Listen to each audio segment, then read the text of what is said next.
Hi all. Here we're comparing the similarities and differences between the E-Revo 2 and Maxx drive shafts. I'm particularly interested in this with the new wide Maxx arms coming for the Maxx. This should convert the Maxx to something closer to the E-Maxx wheelbase and width for use with full-size 3.8 wheels.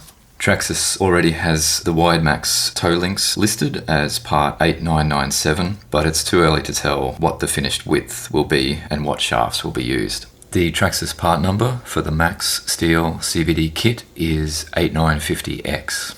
For the similarities and differences, starting from the inside with the drive cups, the E-Revo 2 is a larger outer diameter and length to the Maxx. And the E-Revo 2 also has the 8mm bore compared to the Maxx at 7mm. The pins are also different, with the E-Revo 2 having a 3mm pin and the Maxx having a 2.5mm pin. Then the drive shafts. The dog bone end of the E-Revo 2 is beefier than the Maxx. The shaft is beefier and the ends are the same dimensions in the CV joint, but again the E-Revo is slightly beefier. The axle portions are exactly the same between the two, as are the internal pins from the CV joint.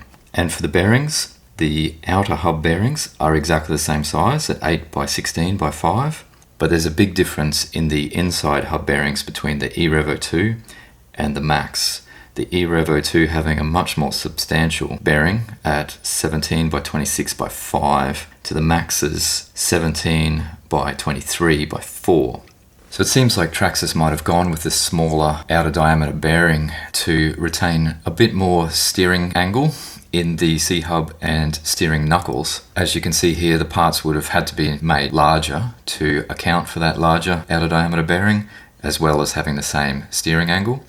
With arms coming to use the larger tyres, I'd be much more comfortable myself with the larger bearings from the E-Revo 2. Because in my experience, the thin-walled bearings like that 17 by 23 just seem to die much quicker than a more substantial bearing like that 17 by 26 by 5. And personally, I just think a 17 by 23 by 4 bearing looks a little bit under-spec'd. It just has really small balls for an inner hub bearing to withstand the kind of forces that the full-size 3.8 wheels are going to place in that area. Now, whether Traxxas is keen to introduce a set of parts unique to the wide Maxx remains to be seen, but if not, I guess that leaves room for someone like RPM to offer an upgraded hub that takes a larger bearing. This is the 17mm hex from the E-Revo 2, and it's the same part specified for the Maxx, with these assembling in the standard way, with the pin through the hex and the axle, and the retaining set screw in the center of the shaft. It's a bit hard to show accurately with the angle of the camera lens, but this is a comparison between the lengths of the two assemblies.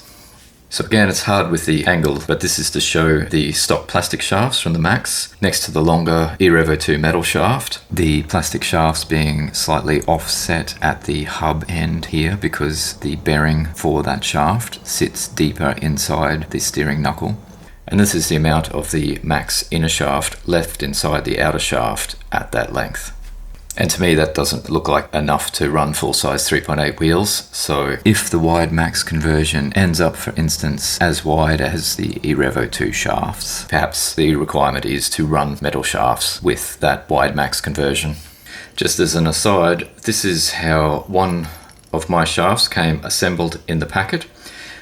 It looked like all the shafts were assembled from the factory and then packaged, and two had fallen apart, but one in particular was still assembled, but it was assembled without the center cross pin, and that cross pin was completely missing from my pack, so I've had to get that replaced as a spare. So just a point to check over things carefully. Had I taken it out of the packet and installed it like this, it probably would have been destroyed very quickly.